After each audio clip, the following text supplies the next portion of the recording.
राधे राधे दोस्तों, आज हम आपको सुनाएंगे कि एक बकरे को 5 जूते मारने की सजा क्यों मिली हुई थी।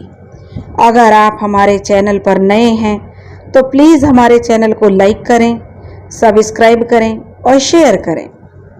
बहुत समय पहले की बात है, गंगाराम पटेल जो कि एक सेठ था और उसका नौकर था बुलाकी नाई, उसको साथ लेकर तीर्थ यात्रा की तैयारी कर रहे थे। गंगाराम पटेल बहुत ही ज्ञानी और समझदार इंसान थे। बुलाकी नाई ने उनसे कहा कि पटेल जी, मैं आपके साथ तो चलूंगा, किंतु आपके जाने से पहले आपको मेरी एक शर्त माननी होगी। अगर आप मेरी शर्त नहीं मानोगे तो मैं आपके साथ नहीं जाऊंगी। अब जो पटेल जी थे वे थोड़े वृद्ध थे, क्योंकि उन्हें अपने साथ सहारे की तो जरूरत थी। इसलिए वो कहने लगे कि ठीक है, तुम बताओ तुम्हारी क्या शर्त है। तब बुलाकी नाई ने कहा कि सेठ जी, तीर्थ यात्रा के दौरान यदि रास्ते में मैं आपसे कोई सवाल पूछूं तो आप उसका उत्तर मुझे दे देना, नहीं तो मैं वापस आ जाऊंगा।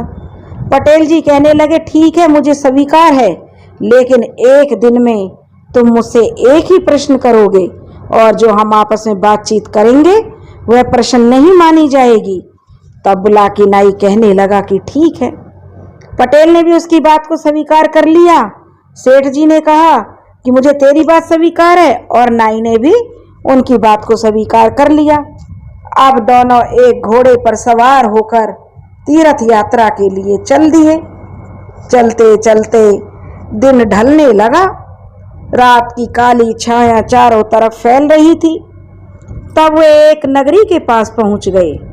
नगरी को देखकर सेठ जी ने कहा, बुलाकी, आज की रात हम यहीं ठहरेंगे। दोनों ने ही वहां ठहरने का निर्णय कर लिया और अपना तंबू लगा दिया। तंबू लगाने के पश्चात बुलाकी नाई ने कहा कि अब मैं नगर में जाऊंगा और कुछ खाने पीने का सामान ले आता हूं। बुलाकी नाई सेठ से कुछ पैसे लेकर नगर की तरफ चल दिया। अब बुलाकी नगर में जब पहुंचा तो उसने देखा कि नगर के मुख्य द्वार पर देखा कि जो लोग अंदर जा रहे हैं और नगरी के मुख्य द्वार पर एक बकरा बंधा हुआ था और सभी आने और जाने वाले लोग उस बकरे के सिर पर 5 जूते मारकर आ जा रहे थे। यह दृश्य देखकर जो बुलाकी नाई था वह नगरी के अंदर जाने लगा, तो पहरेदारों ने उसे रोक लिया और बोले, यदि आपको नगरी के अंदर जाना है तो इस बकरे के सिर पर 5 जूते मारने होंगे। अगर आप ऐसा नहीं करोगे तो आपको नगर में प्रवेश नहीं करने दिया जाएगा। अब बेचारा बुलाकी नाई बड़े ही अचंभे में खड़ा था, लेकिन नगरी में तो प्रवेश उसे करना ही था। इसलिए उसने भी बकरे के सिर पर 5 जूते मारे और नगरी में प्रवेश कर गया। जैसे ही वह वापिस आया, फिर उसने 5 जूते उस बकरे को मारे और अपना सामान लेकर अपने सेठ जी के पास आ गया। वापिस आकर बुलाकी नाई ने खाना बनाया और सेठ जी को खिलाया और फिर खुद भी खा लिया। सारे काम जल्दी से निपटाए और सेठ जी के लिए हुक्का भर दिया। और क्योंकि बुलाकी नाई उस घटना से बड़ा परेशान था कि ऐसा क्यों हो रहा था, उसे सेठ जी से जानने की बड़ी जल्दी थी। उस बात की सेठ जी से उस बकरे के बारे में जान सके, जिसने उसके मन में सवालों का पहाड़ खड़ा कर दिया था। तो रात को सोते समय बुलाकी नाई सेठ जी के पैरों के पास बैठ गया और पैर दबाते हुए बोला, सेठ जी, आज मैं नगरी के मुख्य द्वार पर पहुंचा तो मैंने एक बहुत ही अचंभित करने वाला दृश्य देखा, जो मुझे अच्छा नहीं लगा, क्योंकि मुझे उसे देखकर बड़ी दया आ रही थी कि एक पशु पर भी कोई, जो कि बेजुबान पशु है, उस पर भी कोई अपना ऐसे गुस्सा निकालते हैं। सेठ जी ने कहा कि बुलाकी, तुमने क्या देखा, तुम मुझे साफ साफ बताओ। बुलाकी कहने लगा, सेठ जी, मैं जब नगरी में गया तो मैंने देखा कि नगरी के मुख्य द्वार पर एक बकरा जंजीरों से बंधा हुआ था और जो नगर में आ जा रहे लोग थे सभी उसके सिर पर 5 जूते मार रहे थे। तो सेठ जी, आप मुझे बताइए, उस बकरे ने ऐसा क्या पाप कर दिया जिससे उसे इतनी बड़ी सजा दी जा रही है? सेठ जी थोड़े मुस्कुराए और बोले, बुलाकी, यह नगरी कोई वैसी नगरी नहीं है जहां हम ठहरे हैं। यह राजा भोज की नगरी है, और जिसे तुम एक बेजुबान जानवर समझ रहे हो वह कोई मामूली बकरा नहीं है। इस बकरे ने राजा भोज के खिलाफ एक बहुत ही भयंकर षड्यंत्र रचा था, जिसमें यह काफी हद तक सफल भी हो गया था। लेकिन कहते हैं ना, पाप का घड़ा एक दिन फूटता जरूर है। वही इसके बकरे के साथ हुआ। इसके पाप का घड़ा फूट गया और राजा ने इसे यह सजा सुनाई कि नगर में जो भी आए इस बकरे के सिर पर 5 जूते मारेंगे। तब सेठ जी बुलाकी नाई को पूरी कहानी सुनाने लगे कि राजा भोज 14 विद्याओं को विद्वान राजा थे। उनको 14 विद्याओं का ज्ञान था, जो उस समय सारे राजाओं में सबसे बुद्धिमान शासक था। 14 विद्याओं ने राजा भोज की एक अलग ही छवि पूरे संसार में बना दी थी, जिसका उन्हें हमेशा ही घमंड रहता था, क्योंकि अब वे समझते थे कि 14 विद्या सीखने के बाद विश्व में ऐसा कोई नहीं है जो उन्हें बुद्धिमत्ता में हरा सके। लेकिन यह कारनामा एक बाजीगर ने कर दिया, जिसने राजा भोज की 14 विद्याओं का घमंड तोड़कर रख दिया। एक बार की बात है, एक बाजीगर और बाजीगरनी राजा भोज की नगरी में खेल दिखाने आए। बाजीगर ने वहां मौजूद लोगों से उसका खेल देखने के लिए आग्रह किया। लोगों ने बाजीगर से कहा, भाई, हम तो तुम्हारा खेल देखना चाहते हैं, लेकिन तुम्हें इसके बदले भिक्षा में क्या दे सकते हैं? एक काम करो, तुम राजा के महल में जाओ, और अगर राजा को तुम्हारा खेल पसंद आ गया तो वह तुम्हें भारी इनाम भी देंगे। बाजीगर ने कहा कि ठीक है, बहुत सुना है मैंने राजा भोज के बारे में। बड़ी तमन्ना थी कि एक दिन मैं उनके सामने अपनी कला का प्रदर्शन करूं। बाजीगर अपनी पत्नी को साथ लेकर राजा भोज के महल में पहुंच गया, लेकिन वहां द्वारपालों ने उसे बताया कि अभी महाराज किसी कार्य में व्यस्त हैं, तुम थोड़ी देर इंतजार करो। बाजीगर अपनी पत्नी के साथ वहीं बैठ गया और राजा का इंतजार करने लगा कि कब राजा का काम खत्म हो और राजा आए। आखिर लंबे समय के बाद राजा बाहर आए। राजा को देखते ही बाजीगर प्रसन्नता से खड़ा हो गया और हाथ जोड़कर राजा के पास जा पहुंचा और बोला, महाराज, मैं एक अदना सा बाजीगर हूँ और गांव-गांव घूमकर अपनी कला का प्रदर्शन करता हूँ। मेरी बड़ी दिनों से तमन्ना थी कि कभी आपके सामने अपनी कला का प्रदर्शन करूं, इसलिए आज मैं आपकी नगरी में आया हूं। राजा भोज घमंड में भरे हुए कहते हैं, अरे बाजीगर, तू मुझे क्या कला दिखाएगा? मैं तो 14 विद्या जानता हूं। मेरे आगे बड़े से बड़ा ज्ञानी भी हार जाता है, और तू तो एक छोटा सा बाजीगर है। भला तू मुझे क्या रोमांचित करेगा? बाजीगर कहने लगा, महाराज, मैं एक छोटा सा बाजीगर अवश्य हूँ, किंतु मेरी कला छोटी नहीं है। मैं आपसे विनती करता हूँ, केवल एक बार मेरा खेल देख लीजिए। बाजीगर की यूं बार बार विनती करने पर राजा भोज ने हामी भर दी और बोले, चलो ठीक है बाजीगर, दिखाओ अपना खेल। मैं नहीं तो कम से कम मेरी प्रजा तो खुश हो जाएगी। जब बाजीगर ने अपना खेल प्रारंभ किया तो वहाँ राजा के साथ उनकी रानियां, मंत्रीगण और सारी प्रजा आ गई। बाजीगर ने अपने थैले में से एक रस्सी निकाली और उसे आकाश की ओर फेंक दिया। फेंकने के साथ ही रस्सी लंबी होती चली गई और आकाश में कहीं जाकर अटक गई। वहाँ मौजूद सभी छोटे लोग इस छोटे से नमूने को देखकर हैरान हो गए। खुद राजा भी सोचने लगे कि रस्सी फेंकी तो इतनी छोटी सी थी, लेकिन इतनी लंबी कैसे हो गई? आकाश में ही पहुंच गई। अब बाजीगर उस रस्सी को जोर जोर से खींचने लगा, लेकिन रस्सी इस कदर फंस गई कि उसे खींच पाना बहुत मुश्किल हो रहा था।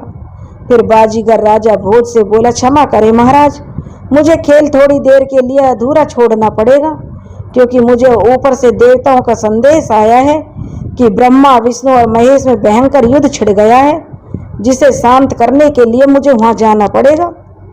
बाजीगर के मुख से ऐसे वचन सुनकर सारी प्रजा और खुद राजा भोज दुविधा में पड़ गए।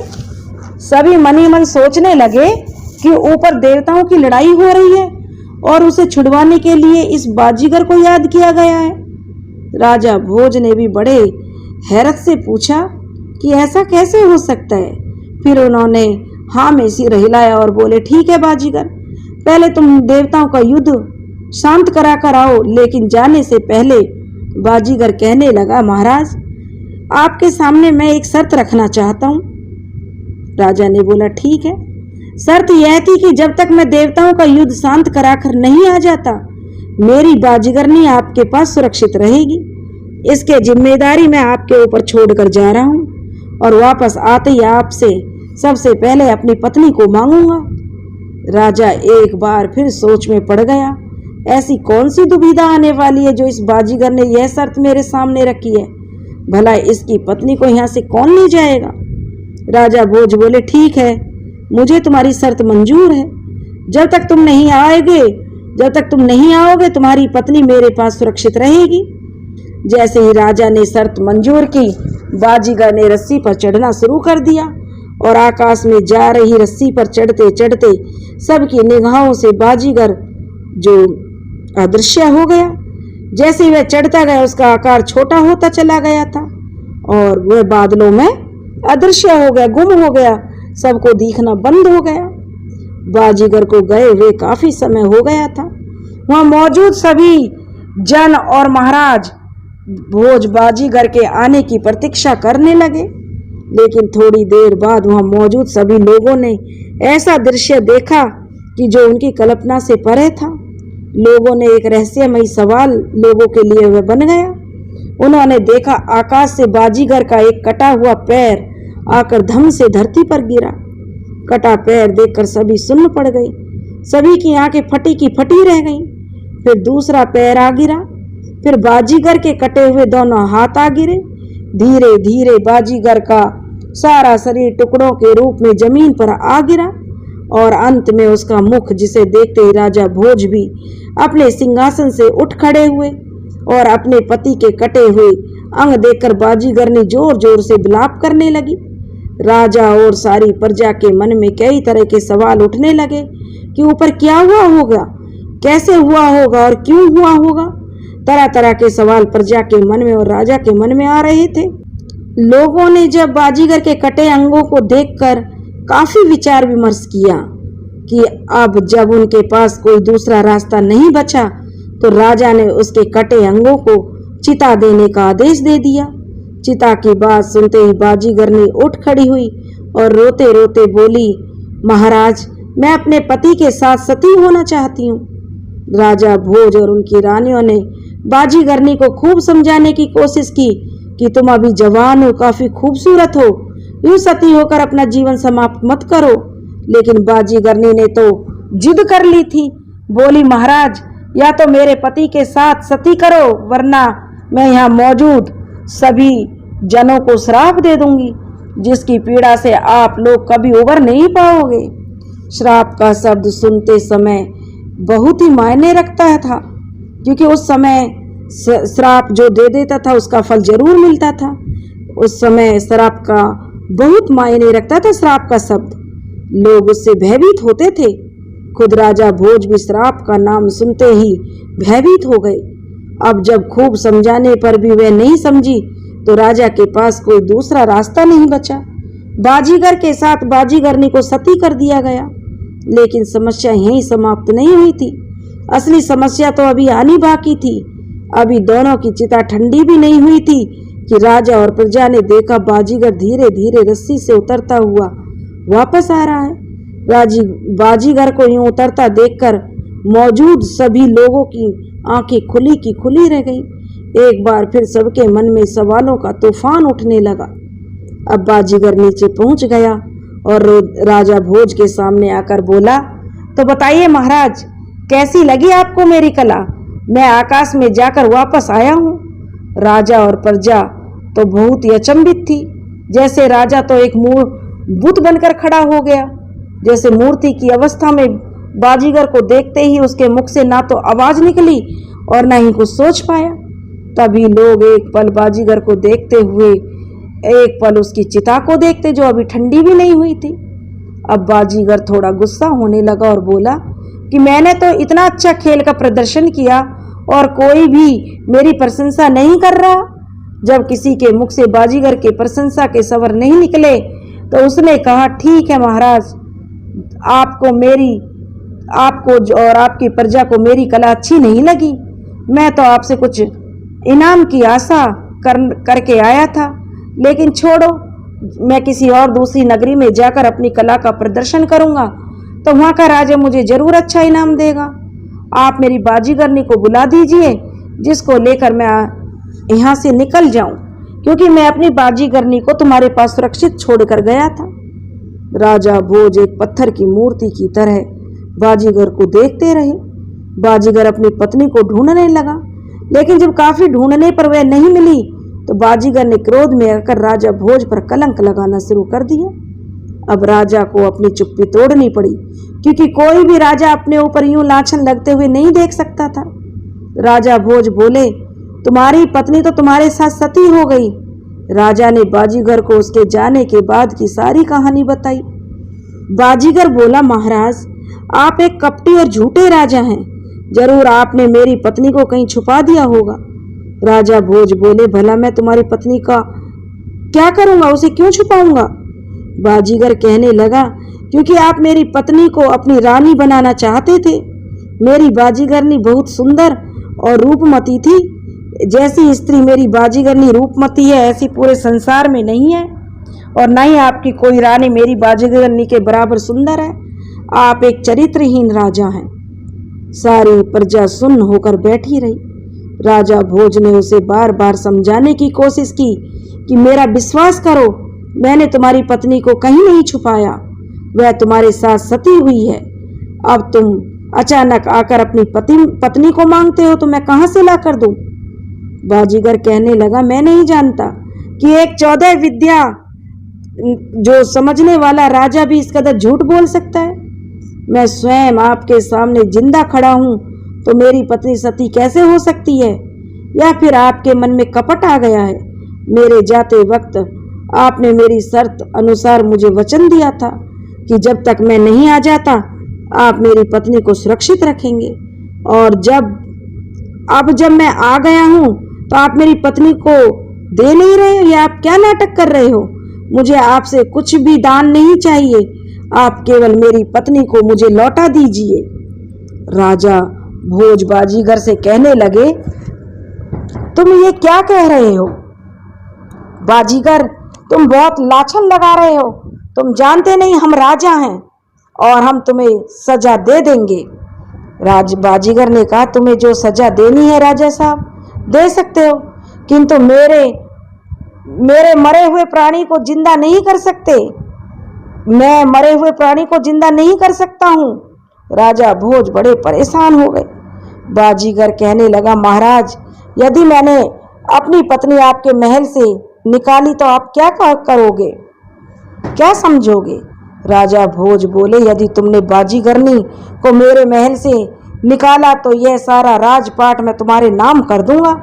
यदि तुम बाजीगरनी को मेरे महल से नहीं निकाल सके तो तुम क्या करोगे? बाजीगर कहने लगा, महाराज, यदि मैं अपनी बाजीगरनी को आपके महल से नहीं निकाल सका तो जितना राजपाट आपका है उससे दुगना मैं आपको दे दूंगा। राजा ने हामी में अपना सिर हिलाया। बाजीगर ने महल में प्रवेश करने के लिए अपने कदम बढ़ाए। उसके पीछे राजा भोज, उसकी पत्नियां, मंत्रीगण और समस्त लोग चलने लगे। बाजीगर के पीछे पीछे सब लोग महल में पहुंच गए।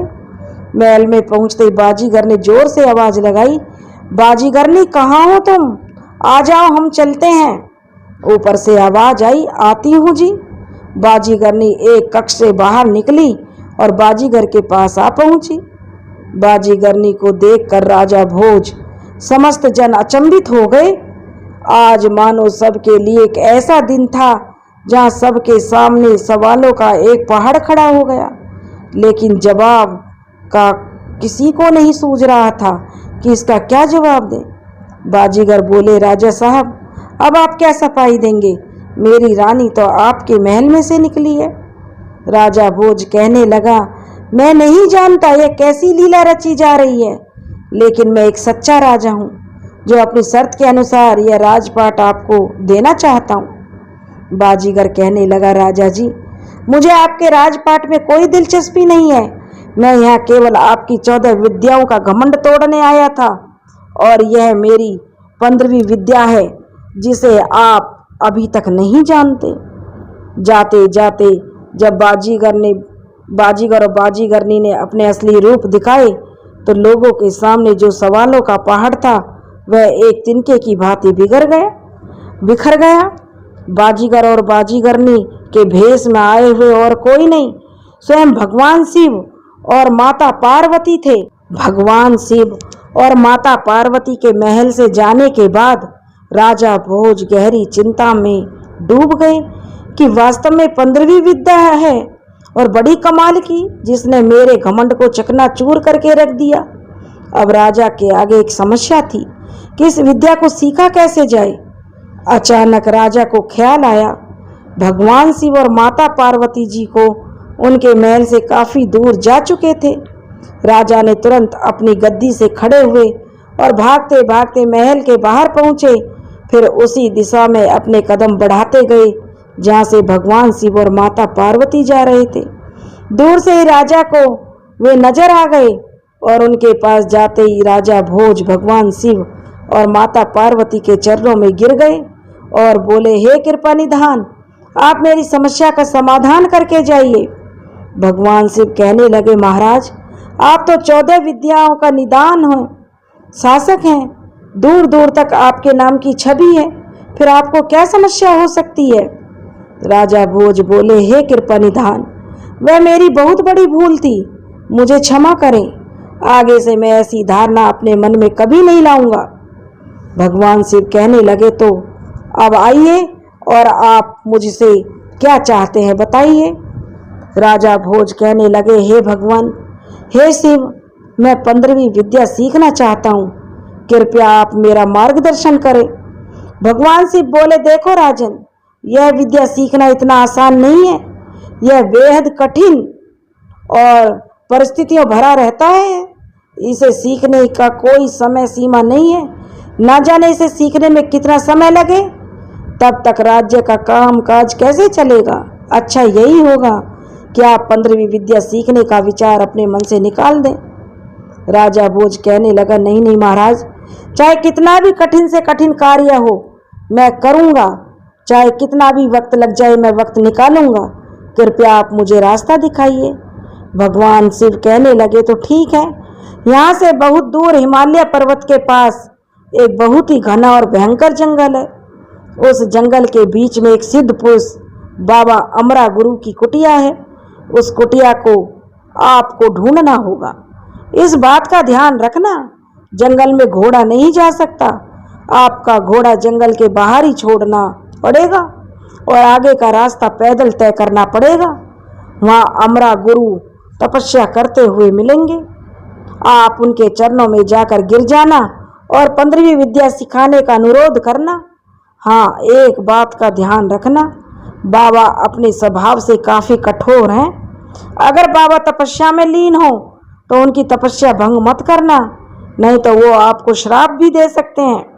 इसलिए वहाँ बैठकर बाबा की तपस्या पूरी होने का इंतजार करना। अगर बाबा को दया आ गई तो वह आपको 15वीं विद्या जरूर सिखाएंगे। और इतनी बात कहकर भगवान शिव और माता पार्वती अंतर्ध्यान हो गए। भगवान शिव और माता पार्वती के अंतर्ध्यान होने के बाद राजा भोज अपनी नगरी में वापस आए और अपने वफादार मंत्रियों की एक बैठक बुलाई और उन्हें आगे की योजना समझाते हुए बोले कि देखो मैं एक जरूरी कार्य से राज्य से दूर जा रहा हूँ। मेरे जाने के बाद आप सभी मिलजुल कर राज्य का कार्य संभालना और प्रजा को कोई कष्ट ना हो इसका विशेष ध्यान रखना, क्योंकि मुझे वापस आने में मालूम नहीं कितना समय लग जाए। इसलिए आप सब अपना अपना काम ईमानदारी से करना। मंत्रियों को समझाकर राजा महल की ओर चल दिए। राजा भोज की 2 रानियां थीं, एक का नाम सत्यवती और दूसरी का नाम भानुमति था। दोनों का ही आचरण, जो सत्यवती तो पतिव्रता नारी थी, वह तो महाराज के दर्शन करे बगैर खाना क्या पानी तक नहीं पीती थी। दूसरी ओर रानी भानुमति को इन बातों से दूर दूर तक का कोई लेना देना नहीं था। कहने का मतलब रानी भानुमति का चरित्र ठीक नहीं था, क्योंकि जो रानी सत्यवती थी वह तो पूरी पतिव्रता थी और भानुमति का चरित्र सही नहीं था। राजा भोज पहले रानी सत्यवती के कक्ष में गए और बोले, रानी, मैं किसी जरूरी कार्य के लिए कुछ समय के लिए नगरी को छोड़कर जा रहा हूँ। मालूम नहीं मुझे आने में कितना वक्त लगे। यह वक्त 1 वर्ष का भी हो सकता है और 12 बरस का भी, या फिर आपसे ज्यादा का, इससे और भी ज्यादा का हो सकता है। इसलिए मैं आपको सलाह देता हूँ, मेरे वापस आने तक आप सावधानी से रहना। इतनी बात सुनकर रानी सत्यवती की आंखें छलक आई और बोली, हे राजन, मैं आपके दर्शन किए बगैर पानी तक नहीं पीती। भला इतना लंबा समय मैं आपके बिना कैसे बिता पाऊंगी, जिसमें आपके आने की कोई समय सीमा भी निश्चित नहीं। कृपया आप मुझे अपने साथ लेकर चलें। राजा भोज कहने लगे, नहीं रानी, मैं आपको साथ लेकर नहीं जा सकता, क्योंकि मैं जिस कार्य से जा रहा हूँ वहाँ पर स्त्रियों का जाना वर्जित है। तो आप मेरे कार्य में बाधा न डालें। सत्यवती कहने लगी, महाराज, आप तो जानते ही हैं, आपके दर्शन किए बगैर मैं भोजन तो क्या पानी तक नहीं पीती, चाहे मेरे प्राण ही क्यों ना निकल जाएं। राजा भोज कहने लगे, ठीक है, इस समस्या का समाधान मेरे पास है। मैं अपनी एक तस्वीर इस दीवार पर बना देता हूँ, आप इसको भोग लगाकर भोजन कर लेना। और राजा भोज ने अपनी जैसी तस्वीर दीवार पर बना दी।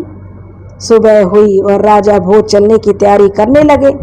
जाने से पहले राजा ने सत्यवती को अपने पास बुलाया और समझाते हुए कहा, देखो रानी, मैं जिस कार्य के लिए आपसे दूर जा रहा हूँ वह काफी उलझन भरा रास्ता है। ना जाने मेरे साथ क्या घटना घट जाए और मुझे आपसे मिलने के लिए अपना परिचय देना पड़े।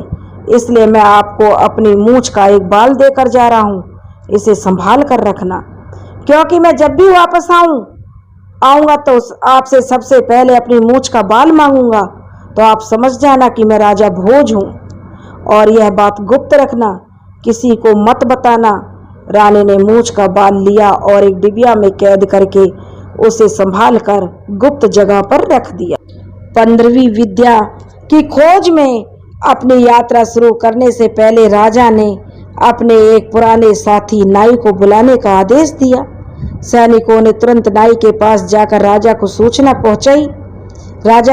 पहुंचाई कि जैसे ही नाई को पता लगा कि उसे राजा भोज ने याद किया है, तो वह तुरंत राजा के पास दौड़ा चला आया।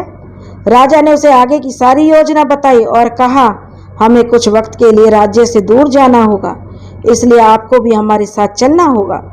नाई ने कहा, ठीक है महाराज, जैसी आपकी आज्ञा। अब राजा ने 2 घोड़े मंगवाए और सफर का जरूरी सामान लेकर हिमालय पर्वत की ओर यात्रा आरंभ कर दी। राजा भोज और नाई दिन में तो सफर करते और रास्ते में कोई नगरी आती तो वहीं ठहर कर रात को विश्राम करते। नाई का काम था नगरी से बाजार में जाकर सामान लाना, खाना बनाकर राजा भोज को खिलाना। ऐसे ही रात और दिन चलते रहते। चलते चलते काफी दिन बाद राजा भोज उस नाई के साथ उस जंगल के पास पहुंच गए। चूंकि घोड़े अंदर नहीं जा सकते थे, इसलिए घोड़ों को बाहर ही छोड़कर राजा और नाई तलवार लेकर जंगल में रास्ता बनाते हुए आगे बढ़ने लगे। आखिरकार इतनी लंबी यात्रा के बाद राजा भोज बाबा अमरा गुरु की कुटिया ढूंढने में सफल हो गए। राजा भोज ने देखा कुटिया का जो दरवाजा था काफी सुनहरा था। बाबा की सुंदर कुटिया बनी है। कुटिया के आसपास रंग बिरंगे फूल खिले हैं। बाबा के धुएं में धुआं उठ रहा है। मृगछाला पर बैठे बाबा तपस्या में लीन है। राजा भोज और नाई बाबा अमरा गुरु के सामने थोड़ी दूरी पर हाथ जोड़कर बैठ गए। लेकिन 1 सप्ताह हो गया, बाबा ने तो आंखें ही नहीं खोली। राजा भोज ने कहा, जब तक बाबा आंखें नहीं खोलते हम आश्रम की साफ सफाई कर देते हैं। और दोनों आश्रम के काम करने लग गए। नए और फूल लाकर लगाए, जंगल की सूखी लकड़ी लाकर धुने के पास इकट्ठी कर दी और आराम से रहने लगे। 1 महीना बीत गया, तब कहीं जाकर बाबा अमरा गुरु ने आंखें खोली और अपने सामने एक राजा और एक नौकर को बैठे देखा, जो हाथ जोड़कर बाबा की तरफ जिज्ञासा भरी नजरों से देख रहे थे। बाबा ने कहा, बच्चों मेरे पास आओ और अपना परिचय दो, क्योंकि तुम इतने भयंकर जंगल को पार करके मेरे पास आए हो, तो यहाँ कोई इंसान नहीं आ सकता। आप लोग इतना कष्ट उठाकर मेरे पास आए हो, तो जरूर ही कोई अवश्य कार्य होगा। इतनी बात सुनकर राजा भोज और नाई बाबा के पास आए और चरणों में बैठकर राजा भोज ने कहा, हे महाराज, मैं राजा भोज हूँ और मैं बड़ी आशा से आपके पास आया हूँ। कृपया आप मेरी समस्या का समाधान करें। बाबा बोले, बच्चा क्या समस्या है? राजा भोज कहने लगे, महाराज मैं 15वीं विद्या सीखने आया हूँ। कृपया आप मुझे 15वीं विद्या का दान दे दें तो आपकी बड़ी कृपया होगी। बाबा बोले, ओ बालक, तू तो बड़ी समस्या लेकर आया है, किंतु एक बात बता, तुझे मेरा पता किसने बताया? राजा भोज कहने लगे, महाराज एक बाजीगर ने। बाबा कहने लगे, ठीक है, परंतु राजन इस विद्या को सीखना हर किसी के बस की बात नहीं है, इसमें बड़ी कठिनाई आएगी, क्या कर पाओगे? राजा भोज कहने लगे, महाराज विद्या को सीखने के लिए मैं हर कठिनाई का डटकर मुकाबला करूंगा, कृपया आप मुझे सही राह दिखाइए। बाबा ने कहा, तो ठीक है राजन, इस विद्या को सिखाने से पहले मैं तुम्हें इसकी शक्ति के बारे में कुछ बताना चाहता हूँ। 15वीं विद्या है जो मरे हुए शरीर को जिंदा करना, लेकिन इस विद्या से अगर आप किसी को जिंदा कर रहे हो तो आपके प्राण उस मरे हुए शरीर में चले जाएंगे और आपका शरीर प्राणहीन हो जाएगा और आप जो भी चाहो अपने शरीर जब भी चाहो अपने शरीर में वापस आ सकते हो। कहने का मतलब है, आप किसी भी मरे हुए प्राणी को जिंदा करते हो तो आपका शरीर मर जाएगा और आप जब अपने शरीर में वापस आओगे तो दूसरे का शरीर मर जाएगा। और हाँ, इस विद्या को सीखते वक्त अगर आपको केवल एक समय भोजन मिलेगा, वक्त का इसमें कोई समय सीमा निश्चित नहीं है, मालूम नहीं कितना समय लग जाए, क्या तुम्हें मंजूर है? राजा ने कहा, ठीक है बाबा, आप जो भी कहोगे मैं करूँगा, मुझे आपकी हर बात मंजूर है। बाबा ने कहा, कल सुबह से तुम्हारी शिक्षा आरंभ हो जाएगी। दूसरी सुबह बाबा ने राजा भोज को अपने सामने बिठा लिया और मंत्र सिखाना आरंभ कर दिया। अब राजा भोज का 15वीं विद्या सीखने का सिलसिला शुरू हो चुका था, लेकिन इसी के साथ एक भयंकर समस्या का जो सिलसिला जिससे राजा अभी अनजान था। जब राजा भोज को बाबा मंत्र सुना रहे थे तो नाई भी राजा भोज के पीछे बैठा बैठा मंत्र सुन रहा था और उसने भी राजा भोज के साथ साथ मंत्र रट लिए और वह भी मन ही मन मंत्र जाप करने लगा। ऐसे ही राजा भोज की शिक्षा 12 बरस तक चली। राजा भोज को बाबा जो भी मंत्र बताते, नाई भी उसे तुरंत अपने जहन में बिठा लेता, यानी रट लेता, और जैसे जैसे राजा मंत्र का जाप करते वैसे ही नाई भी मन ही मन मंत्र का जाप करता रहता। कहने का मतलब 12 वर्षों में राजा भोज 15वीं विद्या सीख गए और साथ साथ नाई भी यह विद्या सीख गया। फिर एक दिन ऐसा आया कि बाबा ने कहा, राजन अब तुम्हारी विद्या पूर्ण हो गई है, अब आप अपने राज्य जाकर अपने राज्य का काम संभाल सकते हो। और हाँ, एक बात हमेशा ध्यान में रखना, कभी भी इस विद्या का गलत इस्तेमाल मत करना। राजा ने प्रसन्नता भाव से अपने गुरु की बात का मान रखते हुए हाँ में सिर हिलाया और कहा, ठीक है गुरुदेव। अगली सुबह राजा भोज ने गुरु अमरा को प्रणाम कर और उनके चरण स्पर्श करके जाने की आज्ञा मांगी। बाबा ने भी उन्हें प्रसन्नता के साथ आशीर्वाद देकर जाने के लिए कह दिया। अब राजा भोज नाई को साथ लेकर अपनी नगरी की ओर चल दिए। अब घोड़े तो थे नहीं, इसलिए पैदल ही बातें करते करते चले जा रहे थे। दो दोस्त अब आगे चल रहे थे, दोनों आपस में बातें कर रहे थे क्योंकि दोनों का समय कट रहा था। अब आगे क्या होता है कि नाई के दिल में कपट आ गया। नाई ने मन ही मन एक भयंकर साजिश रच डाली। नाई ने राजा भोज बनने की साजिश उसके मन में हिलोरे लेने लगी। राजा को अपने व्यवहार से आकर्षित करने के लिए नाई गुमसुम होकर बैठ गया। राजा अभी उसकी कूटनीति से बिल्कुल अनजान थे, तो नाई को इस तरह गुमसुम बैठा देखकर राजा ने कहा, नाई क्या बात है, तुम बड़े गुमसुम से नजर आ रहे हो। नाई ने कहा, महाराज मेरे दिल में एक बात है, आप बुरा ना मानो तो बताऊं। राजा भोज बोले, नाई जो भी बात है खुलकर बताओ। नाई कहने लगा, महाराज मैं यह कह रहा था कि आपने 12 वर्षों के इतने कठिन परिश्रम के बाद यह 15वीं विद्या हासिल की है। आप अगर अपनी सीखी हुई विद्या को एक बार आजमा लेते तो अच्छा रहेगा, क्योंकि नगरी में जाकर कहीं आप हंसी के पात्र न बन जाओ। राजा भोज कहने लगे, नाई बात तो तुम्हारी बिल्कुल ठीक है, आजमाने में क्या दिक्कत है, चलो आजमा कर देख लेते हैं। नाई कहने लगा, महाराज आप थोड़ी देर यहाँ बैठिए, मैं अभी आता हूँ। नाई थोड़ी दूर गया तो एक मरा हुआ तोता उठा कर लाया। राजा भोज के सामने लाकर तोता रख दिया और कहा, महाराज इस मरे हुए तोते में आपके अपने प्राण डाल दीजिए। राजा भोज ने कहा, ठीक है, मैं मंत्र का जाप करता हूँ।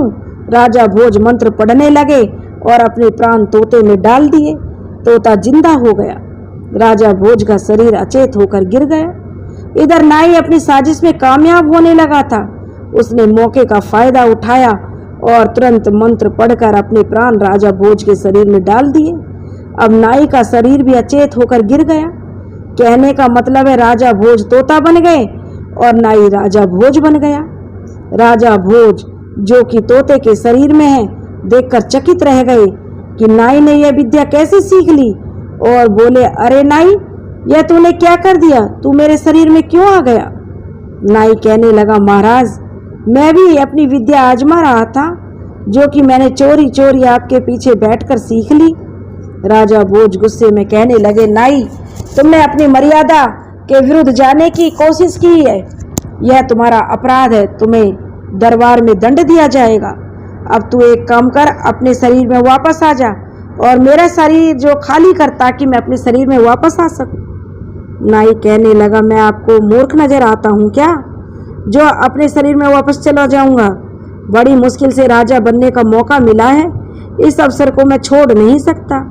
और आप तो एक तोते हो, भला आप मेरा क्या बिगाड़ सकते हो। यह शरीर किसी भी हालत में नहीं छोड़ूंगा। अब मैं वे सारे सुख भोगूंगा जो एक राजा को प्राप्त होते हैं।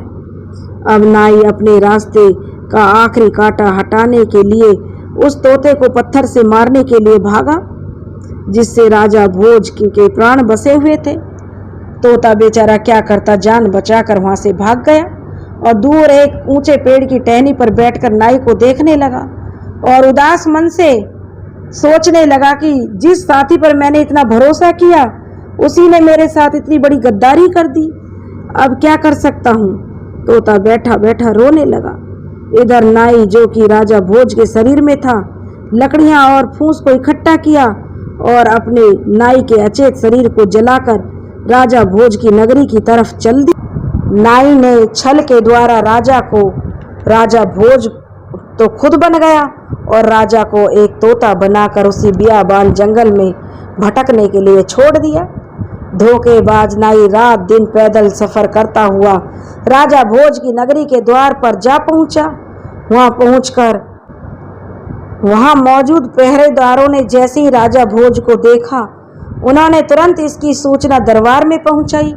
यह संदेशा सुन दरबार के सभी मंत्रीगण और अन्य सदस्य प्रसन्नता से व्याकुल होकर बैंड बाजे, फूल माला और अन्य आदर के सम्मान की सामग्री लेकर अपने राजा के भव्य स्वागत करने के लिए द्वार पर पहुंच गए। परिणाम यह हुआ कि कोई भी व्यक्ति उस नाई को पहचान नहीं पाया कि असल में राजा भोज नहीं कोई और है। राजा का खूब जोर शोर से स्वागत किया गया। उसके आने की खुशी में महल को एक सुंदर दुल्हन की तरह सजा दिया गया पूरे राज्य में सूचना पहुंचा दी गई कि महाराज अपना कार्य निपटा कर 12 बरस बाद अपनी नगरी में वापस लौट आए हैं। नाई महल में मौजूद सभी मंत्रीगण और अन्य सदस्यों को पहले से ही जानता था, इसलिए उनके साथ विचार विमर्श करने में उसे किसी भी तरह की उलझन का सामना नहीं करना पड़ा। सभी लोग इतने समय के बाद अपने राजा से विचार विमर्श कर काफी प्रसन्न थे। दरबार में सभी जन से अच्छी तरह मिलजुल कर राजा भोज, जो कि असल में नाई था, महल की ओर चल दिया।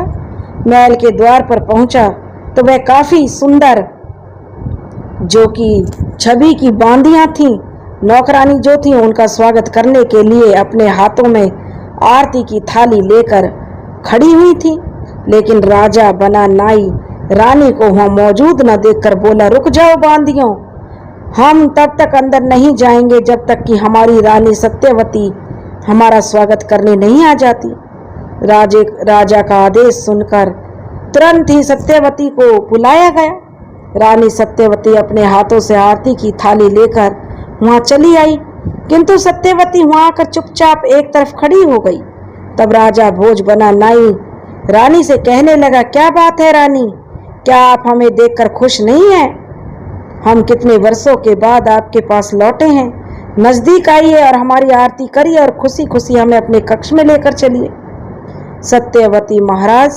सत्यवती जो कहने लगी, महाराज मैं आपकी आरती भी करूंगी और खुशी खुशी आपको अपने कक्ष में भी लेकर चलूंगी, किंतु आप पहले हमें यह बताइए कि जब आप जरूरी कार्य से जा रहे थे तब हमें क्या कहकर गए थे? राजा, जो कि नाई था, रानी से ऐसी बेवकूफ भरी बातें आप पर शोभा नहीं देती। भला 12 बरस पहले की छोटी मोटी बातें याद थोड़ी रहती हैं।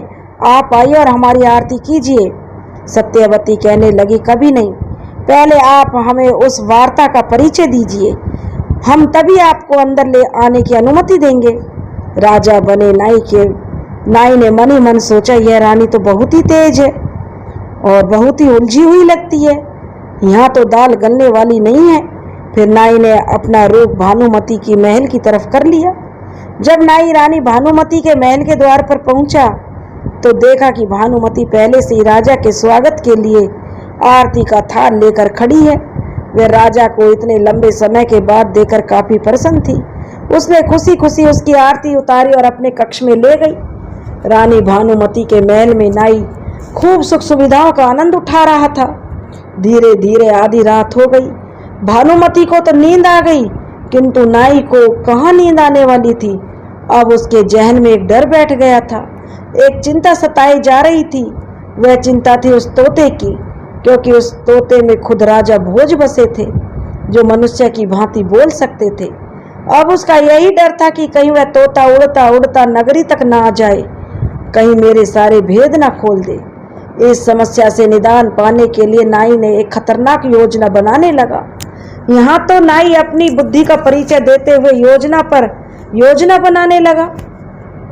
दूसरी तरफ राजा भोज, जो बेचारे अभी भी एक तोता बनकर उसी बियाबान जंगल में भटक रहे थे, तो अब उनकी तोते पर, जो बेचारा भूख प्यास के कारण इधर उधर भटक रहा था, तोता पानी की तलाश में भटकने लगा। आखिरकार वह एक बावड़ी पर पहुंचा, जहां पर 99 तोते पहले से ही थे। 99 तोतों ने देखा आज बावड़ी पर एक नया तोता आया है और कुछ ज्यादा ही प्यासा है, बेचारा पानी पिए ही जा रहा है। उस नए तोते को देखकर सारे तोते खुश हो गए और आपस में बातें करने लगे, चलो दोस्तों, इससे दोस्ती करते हैं, अगर यह हमारा दोस्त बन गया तो हम पूरे 100 तोते हो जाएंगे। फिर सारे तोते राजा भोज, जो तोता बने हुए थे, उसके पास आ गए और अपनी तोतियां भाषा में राजा भोज से बात करने लगे, हालचाल पूछने लगे। चूंकि राजा भोज 15वीं विद्या के निदान थे, तो वह तोतों की भाषा समझना जानते थे। राजा भोज ने भी तोताओं की भाषा में बताया कि देखो दोस्तों, मैं अकेला हूँ, मेरा कोई परिवार नहीं है, मैं दुनिया भ्रमण के लिए निकला हूँ। अब जब तक सब दोस्त मुझसे दोस्ती करना चाहते हो तो मैं तैयार हूँ, मैं आप सबके साथ ही रहूँगा। सारे तोते बहुत ही खुश हुए और हंसी खुशी सब एक साथ रहने लगे। अब प्रतिदिन राजा भोज उन्हें अच्छी अच्छी बातें अच्छे अच्छे किस्से सुनाने लगे। इस कारण सभी तोते सोचते कि यह तोता बहुत ही समझदार है, इसके आने से हमें पानी की तलाश में नहीं भटकना पड़ता, यह हमें उसी जगह लेकर जाता है जहाँ पानी तैयार मिलता है। इस कारण सभी तोते राजा भोज की इज्जत करने लगे। और एक दिन ऐसा आया जब सारे तोतों ने मिलकर राजा भोज को अपना मुखिया घोषित कर दिया। अब जब राजा भोज उन तोतों के साथ जुड़ गए तो उन सब का समय अच्छे से गुजरने लगा, क्योंकि एक 15 विद्या निदान तोता उनके बीच मौजूद था और जो किसी भी समस्या को आने से पहले ही भाप लेता था। उसके रहने से सभी तोते सुरक्षित महसूस करने लगे। लेकिन अभी इन तोतों के आगे आने वाली एक ऐसी समस्या थी जिन्हें इन्हें वन वन भटकने और अपनी जान बचाकर भागने पर मजबूर कर दिया। यहाँ राजा भोज बने नाई की योजना बनकर तैयार हो चुकी थी। उसने अपने राज्य में घोषणा करवाई कि सभी मंत्रियों से कह दो कि महाराज का हुक्म है, तुरंत ही सभा लगाई जाए। महाराज की घोषणा सुनते ही सभी मंत्रीगण, द्वारपाल, सेनापति और रानियां दौड़े चले आए। सभी सभा में मौजूद थे। हो गए तो राजा ने आदेश दिया कि जहां तक हमारे राज्य की सीमा है वहां तक प्रजा जनों से संदेश भिजवा दो कि राजा का हुक्म है, जो भी नर नारी बूढ़ा जवान तोता मारकर हमारे पास लाएगा उसे एक तोते के बदले एक सोने का सिक्का दिया जाएगा। जो 2 लाएगा उसे 2 और जो 10 लाएगा उसे 10, जो 50 लाएगा उसे 50 सोने के सिक्के दिए जाएंगे। राजा का यह हुक्म सुनकर सभी दरबारी अचंभित रह गए कि यह राजा को क्या हो गया है, अचानक तोते मरवाने का आदेश दे रहे हैं। किंतु सभी अभी केवल सोच ही सकते थे, सभी लोग कुछ पूछ थोड़ी सकते थे कि यह राजा का हुक्म था, कोई उसके खिलाफ भी नहीं जा सकता था। पर जो भी हो, जैसे भी हो, यह समाचार प्रजाजन में पहुंचा तो सभी निठल्ले लोग तोता पकड़ने निकल लिए। शाम तक कोई 1 तोता लेकर आता तो कोई 2, कोई 10, तो जिनकी संख्या में तोते लाता उसे उतने ही सोने के सिक्के दिए जाते। अब यह समाचार धीरे धीरे आसपास के नगरों में फैल गया। फलाना राजा तो तोता मारने के बदले में सोने का सिक्का दे रहा है। बेचारे तोते समझ नहीं पा रहे कि हमारा कसूर क्या है, हमें क्यों मरवाया जा रहा है। अब यह समाचार धीरे धीरे राजा भोज के पास भी पहुंच गया। राजा जो कि नाई था, नाई ने तोता मरवाने का हुक्म दिया है। वह जो राजा चौकन्ना हो गया और अपने सभी 99 तोतों को बुलाकर बोला, होशियार हो जाओ, मुसीबत हम पर आने वाली है। सभी तोते बेचारे डरे सहमे राजा भोज बने तोते पर आशा लगाए बैठे रहे और बोले, प्रधान जी, हमें तो आप जैसा सुझाव देंगे हम उसी का पालन करेंगे, कृपया करके आप ही हमारा मार्ग तय करें।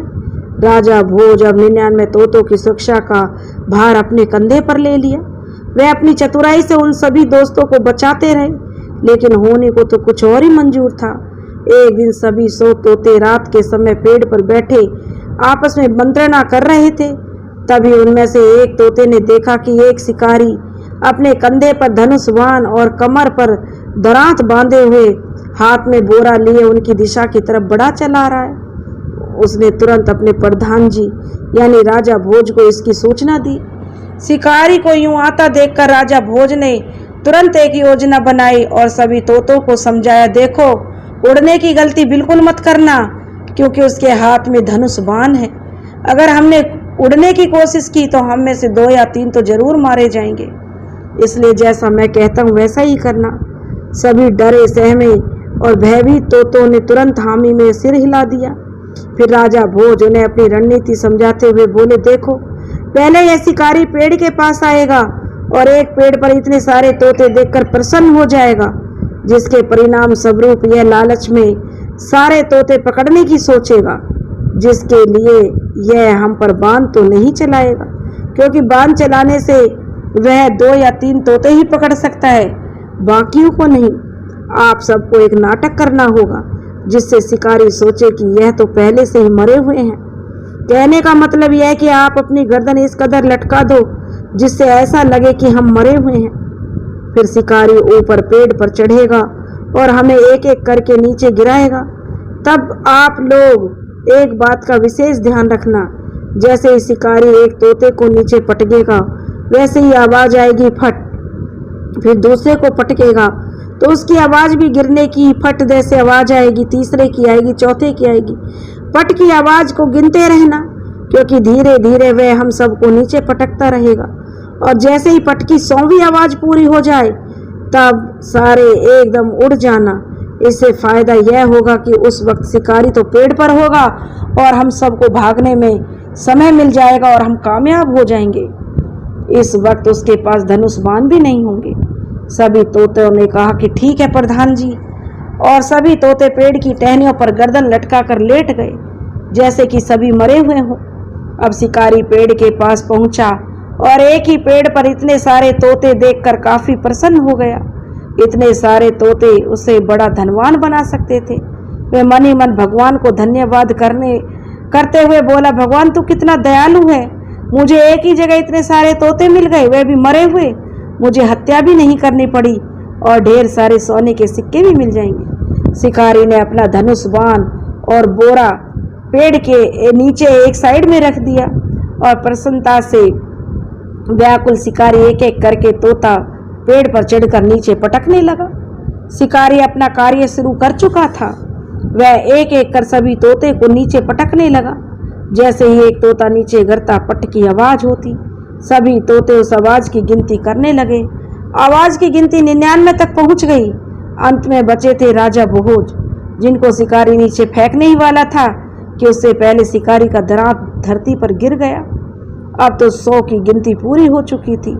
अंतिम आवाज सुनते ही सभी नीचे पड़े तोते फुर से उड़ गए, लेकिन शिकारी के हाथ में रह गए राजा भोज। क्योंकि राजा भोज प्रधान थे, इसलिए वह सबसे ऊंची टहनी पर बैठे थे। बाकी 99 तोते उड़ चुके थे, लेकिन राजा भोज बना तोता शिकारी के हाथ लग चुका था। शिकारी तोते की चतुराई से काफी गुस्से में था। ऐसे धोखे की रासलीला देखकर वह आग बबूला हो गया।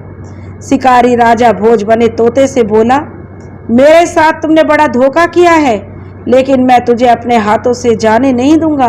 कम से कम मुझे एक सोने का सिक्का तो मिलेगा। शिकारी पेड़ से नीचे उतरा और राजा भोज बने हुए तोते को अपने हाथों से पकड़कर नगरी की तरफ चल दिया। चलते चलते रास्ते में तोते ने कहा, शिकारी भाई। शिकारी इधर उधर देखने लगा, बोला, मुझे किसने आवाज लगाई? चूंकि राजा भोज बना तोता मनुष्य की भांति बोल सकता था, उसने कहा, भाई मैं बोल रहा हूं तोता जिसे तुमने पकड़ रखा है। शिकारी थोड़ा हैरान होकर बोला, वाह यार, तू तो हमारी जैसी भाषा बोल रहा है। तोता बोला, शिकारी भाई मुझे कहाँ ले जा रहे हो? शिकारी ने कहा, मैं तुझे राजा के पास लेकर जाऊंगा, जहां मुझे एक तोते के बदले में एक सोने का सिक्का मिलेगा। तोता कहने लगा, भाई तुम मुझे राजा के पास लेकर मत जाओ, तुम्हारी जगह तुम मुझे किसी सेठ के पास लेकर चलो तो मैं उस सेठ से तुम्हें 10 सोने के सिक्के दिलवाऊंगा। शिकारी अब अचंभे में कहने लगा, 10 सोने के सिक्के? तोते ने कहा, हाँ भाई बिल्कुल, मैं तुम्हें 10 सोने के सिक्के दिलवाऊंगा। शिकारी बोला, तो ठीक है, तुझे एक सबसे अच्छे सेठ के पास लेकर चलता हूँ। शिकारी जो तोते के चेहरे पर अब खुशी नजर आ रही थी, शिकारी उसे लेकर एक सेठ के पास पहुंच गया। वहां जाकर शिकारी बोला, सेठ जी, यह तोता मैंने जंगल से पकड़ा है, जिसे मैं आपको बेचना चाहता हूँ। सेठ बोला, भाई मैं इस तोते का क्या करूँगा, इसे ले जाकर राजा को दे दे, कम से कम तुझे एक सिक्का तो मिल जाएगा। शिकारी कहने लगा, लेकिन यह तोता कहता है कि मुझे राजा को नहीं बल्कि किसी सेठ को बेच दो, आप खुद ही इससे बात कर लो। सेठ बड़ा हैरान था, क्या यह तोता बोलता है? शिकारी कहने लगा, जी सेठ जी, यह तोता बोलता है और बहुत ही समझदारी भरी बातें करता है। सेठ बोले, ठीक है, अंदर लेकर आ जा। फिर सेठ शिकारी और तोते को अंदर लेकर गया और बैठकर तोते से विचार विमर्श करने लगा। तोते ने कहा, सेठ जी, आप मुझे 10 सिक्कों में इस शिकारी से खरीद लीजिए, मैं इन 10 सिक्कों के बदले आपको 1 लाख सिक्कों की आमदनी करवा दूंगा। अगर आप मुझे नहीं खरीदोगे तो यह शिकारी मुझे राजा को सौंप देगा और वहां मुझे मार दिया जाएगा। सेठ बड़ा हैरान था, क्योंकि एक तोता उसके सामने बैठकर इतनी समझदारी भरी बातें कर रहा था। सेठ ने तुरंत 10 सिक्के निकाले और शिकारी को दे दिए। अब तोते ने शिकारी से कहा, शिकारी, अपने ईमान पर रहना, किसी को मत बताना कि मैंने फलाने सेठ को तोता बेचा है। शिकारी ने कहा कि ठीक है और खुशी खुशी अपने घर चला गया। अब सारा मामला शांत होने के बाद सेठ ने तोते से कहा, भाई तू मेरी लाखों की कमाई भला कैसे करवा सकता है? तोते ने कहा, देखो सेठ जी, मैं जैसा कहता हूँ वैसा आप करते जाओ, आपके पास धन की वर्षा होने लगेगी। सेठ जी ने कहा, ठीक है, बता मैं क्या करूं? तोते ने कुछ सोचते हुए कहा, देखो सेठ जी, कल तुम गुड़ खरीद लो, जितना भी खरीद सकते हो खरीद लो, क्योंकि एक सप्ताह बाद गुड़ का भाव दुगना हो जाएगा। सेठ ने ऐसा ही किया, पूरे शहर का गुड़ खरीद लिया। दूसरा सप्ताह आया तो वास्तव में गुड़ का भाव दुगना हो गया। उसने वही गुड़ दुगने भाव में बेच दिया। अब सेठ को दुगना मुनाफा हुआ। इस मुनाफे से सेठ बड़ा खुश था। वास्तव में यह तोता तो बड़ा ज्ञानी है, समझदार है। सेठ तोते को बड़े ही प्यार से रखने लगा, उसे प्रतिदिन अच्छा अच्छा खाना खिलाता, उसके सभी जरूरत का सामान लाने लगा। तो दोस्तों सेठ रोज रोज तोते से सलाह मशवरा करने लगा और जो बात तोता कहता सेठ वही करता। तोता सेठ को सलाह देते हुए कभी रुई खरीदने को कहता तो कभी लोहा खरीदने को, कभी चीनी खरीदने को कहता। मतलब धीरे धीरे सेठ की सभी तिजोरियां भरने लगी। अब सेठ बड़ा खुश था। एक दिन सेठ तोते से कहने लगा, भाई तेरी वजह से आज मैं माला माल हो गया हूँ, तू बता आज क्या चाहता है, मैं तेरे लिए कुछ भी करने को तैयार हूँ। सेठ की इतनी बात सुनकर तोता उदास हो गया। सेठ ने कहा, तोता भाई तू उदास है, बता मुझे क्या बात है। धीरे धीरे तोते की आंखों से आंसू टपकने लगे। तोते की आंखों में आंसू देखकर सेठ ने कहा, तोता भाई मुझे माफ कर दे, मैंने अपनी कमाई के चक्कर में आज तेरा दुख दर्द तो पूछ नहीं पाया, लेकिन अब तू तेरी वजह से अब मेरे पास बहुत धन हो गया है। अब तू अपने बारे में बता, क्योंकि कमाई के चक्कर में कभी मैंने तेरे दुख दर्द के बारे में नहीं पूछा। तोते ने कहा, देखो सेठ जी, किसी को बताना मत, मैं अपने बारे में आपको सारी कहानी बताता हूँ। सेठ ने कहा, तू मेरा विश्वास कर तोते भाई, मैं किसी को नहीं बताऊंगा। तो तोते ने कहा, सेठ जी मैं वास्तव में कोई तोता नहीं बल्कि राजा भोज हूँ। फिर तोते ने बाजीगर से लेकर 15वीं विद्या तक की सारी बात सेठ जी को बता दी। अंत में तोते ने कहा कि यह तोता मार अभियान भी मुझे खत्म करने के लिए बनाया गया है। सेठ पूरा किस्सा सुनकर दंग रह गया और तोता बने राजा भोज के पैरों में गिर गया। गिरकर कहने लगा, महाराज मुझे माफ कर दो, मुझसे तो बड़ी गलती हुई है, मैंने इतने बड़े महाराज को एक नौकर की तरह रखा, कृपया मुझे क्षमा करें और मेरे लायक कोई सेवा हो तो मुझे अवश्य बताएं।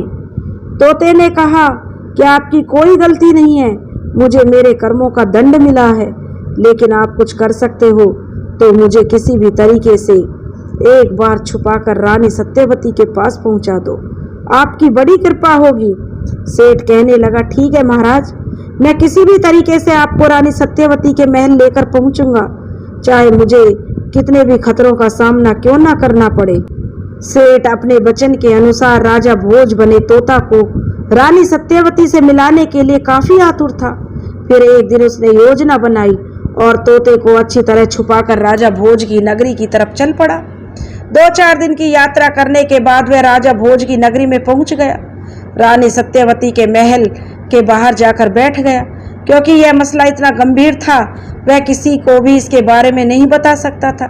सेठ को फूंक फूंक कर कदम रखने पड़ रहे थे, लेकिन सेठ करे तो क्या करे, महल के अंदर जाना उतना ही मुश्किल था जितना कि एक गरीब आदमी को जो है किसी बड़े सेठ से मिलना हो।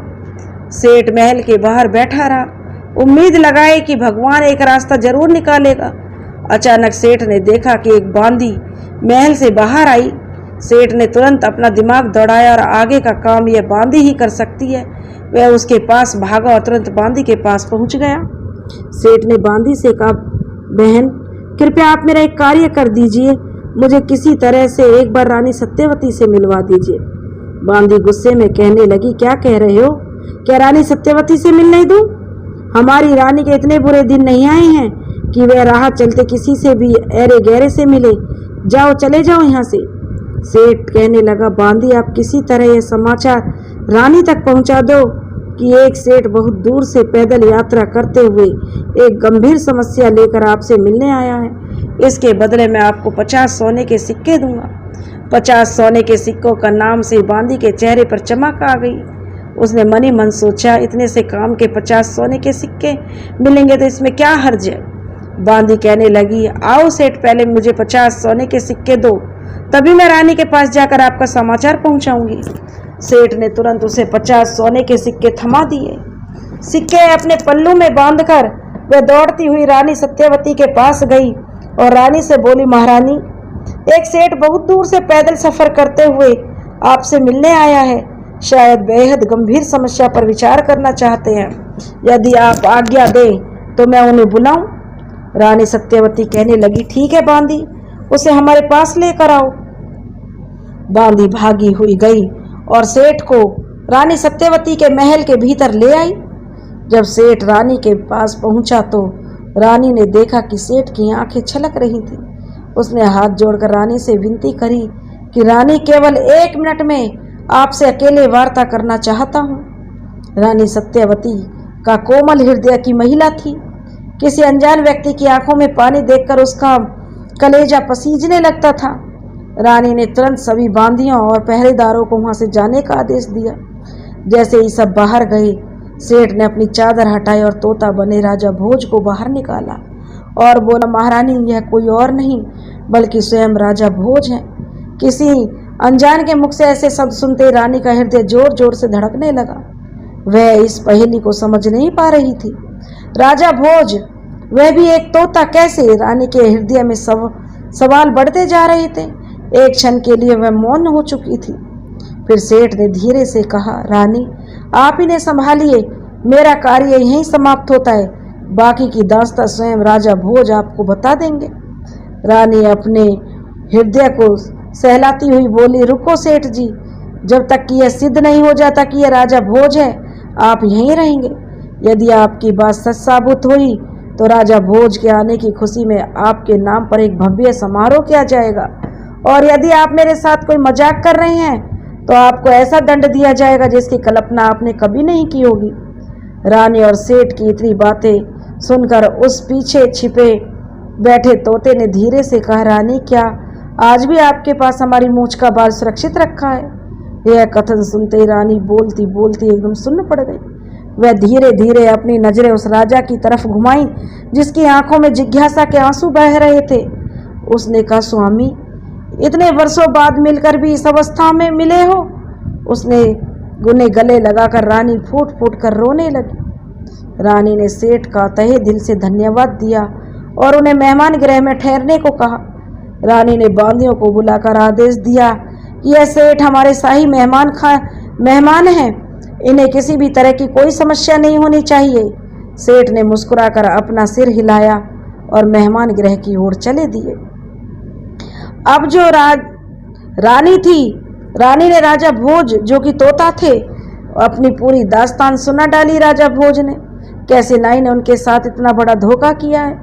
नाई भी, रानी भी उसके महल में आने के पश्चात राजा भोज तोते को उसकी सारी कहानी सुनाई और बोली, महाराज, ये तो मैं उसके महल में आते ही समझ गई कि यह बहरूपिया है और मेरे महाराज नहीं, क्योंकि मैंने आते ही वह निशानी मांगने को कहा जो आप मुझे सौंप कर गए थे, जिसे देने में वह असफल रहा, सफल नहीं हुआ।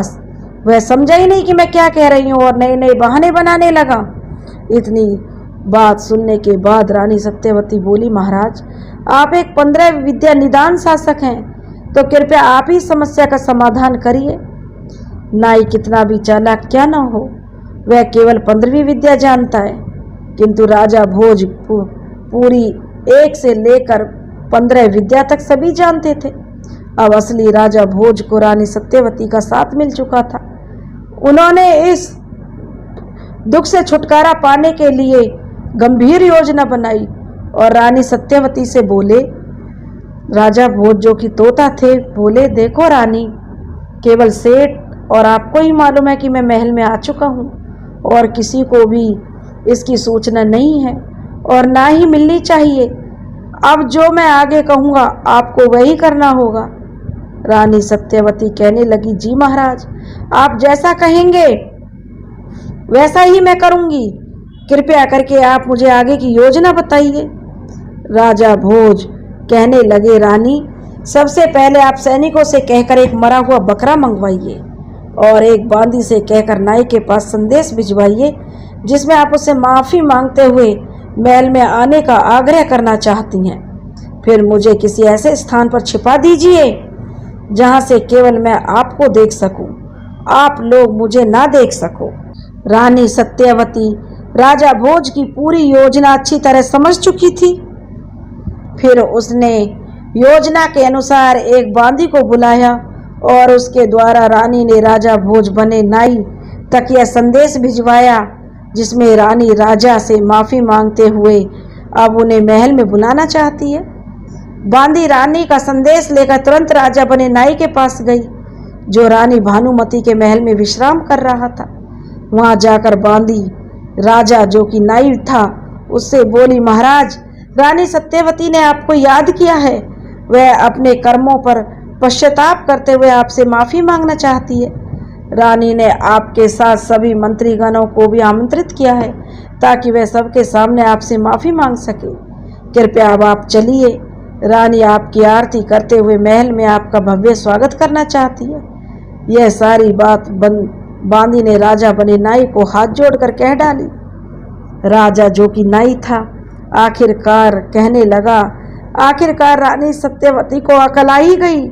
ठीक है, जाकर बांदी रानी से कह दो हम शीघ्र ही समस्त मंत्री गणों के साथ महल में पधार रहे हैं, हमारे स्वागत की तैयारी की जाए। रानी सत्यवती को पूरा विश्वास था कि इस संदेश के साथ राजा जो कि नाई है वह जरूर आएगा। इसलिए रानी ने तोता बने राजा भोज को एक कपड़े से ढककर कक्ष के रोशनदान में छिपा दिया ताकि तोता वहां से सारा दृश्य देख सके। इस कार्य से निजात पाकर रानी राजा जो नाई था और मंत्रियों के आने की प्रतीक्षा करने लगी। थोड़ी देर बाद रानी ने देखा राजा नाई जो राजा भोज बना हुआ था समस्त मंत्रीगणों के साथ महल की ओर पधार रहा था। राजमहल के द्वार पर पहुंचते ही रानी ने अपने ऊपरी मन से राजा की आरती की और हाथ जोड़कर कहने लगी, महाराज, मैं अपनी गलती पर अति शर्मिंदा हूँ जो मैंने आपको महल में प्रवेश करने से रोका, किंतु आप यह भली भांति जानते हैं कि मैं एक पतिव्रता स्त्री हूँ। इस कारण मुझे फूंक फूंक कर कदम रखने पड़ते हैं। कृपया अब आप मुझे क्षमा कर दें। अपनी बात को आगे बढ़ाती हुई रानी बोली, महाराज, मैं आपकी बात से सहमत हूँ और इतनी पुरानी बातें याद थोड़ी रहती हैं, लेकिन मैं आपको याद दिलाना चाहती हूँ, जब आप 15वीं विद्या सीखने जा रहे थे तब आप मुझे निशानी के तौर पर कहकर गए थे, रानी सत्यवती, मैं जब भी 15वीं विद्या सीख कर वापस आऊँगा तो सबसे पहले इसका चमत्कार आपको ही दिखाऊंगा, तो आप समझ जाना कि मैं राजा भोज हूँ। लेकिन महाराज, वापस आने के बाद आपने मुझे कोई चमत्कार नहीं दिखाया, जिस कारण मुझे आपके साथ ऐसा व्यवहार करना पड़ा। इसलिए महाराज, मैं आपसे प्रार्थना करती हूँ कि आप सभी के सामने अपनी 15वीं विद्या का चमत्कार दिखाइए ताकि मैं अपने महाराज पर गर्व कर सकूं। इतनी बात सुनने के बाद राजा जो कि नाई था मन ही मन प्रसन्न हो गया। वह खुद भी सबके सामने अपनी विद्या दिखाने के लिए आतुर था, लेकिन उसे इस बात का बिल्कुल भी अंदाजा नहीं था कि असली राजा भोज वहाँ मौजूद है और उसकी सारी रास लीला देख रहे हैं, और केवल उस एक मौके की तलाश में बैठे थे जब नाई एक क्षण के लिए राजा भोज के शरीर से बाहर निकले। राजा जो कि नाई था कहने लगा, ठीक है रानी, बताइए क्या देखना चाहेंगे आप। रानी ने तुरंत अपने नौकरों से कहकर उस मरे हुए बकरे को मंगवाया। रानी के आदेश के अनुसार नौकर मरा हुआ बकरा लेकर आए और उसे राजा नाई के सामने पटक दिया। रानी कहने लगी, महाराज, मैं चाहती हूँ आप एक बार अपने प्राण इस मरे हुए बकरे में डाल दें, इसे जीवित कर अपनी विद्या का परिचय दें। राजा नाई कहने लगा, ठीक है, इसमें कौन सी बड़ी बात है, यह तो मेरे बाएं हाथ का खेल है। नाई मन ही मन मंत्र पढ़ने लगा और कुछ ही क्षण बाद राजा का शरीर जो था प्राणहीन होकर जमीन पर गिर गया। मरा हुआ बकरा जीवित हो उठा। अब नाई के प्राण बकरे में बस चुके थे। उधर रोशनदान में बैठा तोता जो राजा भोज था इसी क्षण की तलाश में थे। उन्होंने तुरंत मंत्र पढ़े और अपने प्राण खुद के यानी राजा भोज के शरीर में डाल दिए और फिर तोता प्राणहीन होकर गिर गया। राजा मौजूद समस्त जन अचंभे में थे कि यह क्या हो रहा है। अचानक राजा भोज ने कहा कि जो कि अपने असली रूप में अब आ चुके थे और कहने लगे, राजा भोज कि बेड़ियां लाओ और मोटी मोटी जंजीरें लेकर आओ, इस बकरे को अच्छी तरह से बांधो ताकि ये भाग ना जाए। राजा का आदेश सुनते ही तुरंत बेड़ियां लाई गई और बकरा बने नाई को अच्छी तरह से बांध दिया। और मामला शांत होने के बाद राजा भोज ने अपनी सारी आप बीती वहां मौजूद समस्त मंत्रीगणों को सुनाई और कहा, भला हो उस सेठ का जिसने मेरी काफी मदद की और अच्छाई का साथ दिया। राजा की बात सुनकर सभी मंत्रीगण बोले, महाराज हमें क्षमा करें जो हम इस नकली राजा को पहचान न सके, किंतु हमें इस पर संदेह तभी हो गया था जब इसने तोता मार अभियान चलाया था। कृपया आप ही इसकी सजा तय करें। राजा भोज कहने लगे, इसके लिए मृत्यु दंड भी पर्याप्त नहीं है, इसे हम ऐसी सजा देंगे जिससे यह सारी जिंदगी पछताता रहेगा। इस बकरे को नगरी के मुख्य द्वार पर बांध दिया जाए और समस्त प्रजाजन में यह घोषणा करा दी जाए कि राजा का आदेश है, जो भी प्रजाजन नगरी से बाहर आएगा तो इसके सिर पर 5 जूते मार कर ही आएगा और बाहर जाएगा तो भी 5 जूते मारेगा और अंदर आएगा तो भी 5 जूते मारेगा। और ऐसा ही हुआ।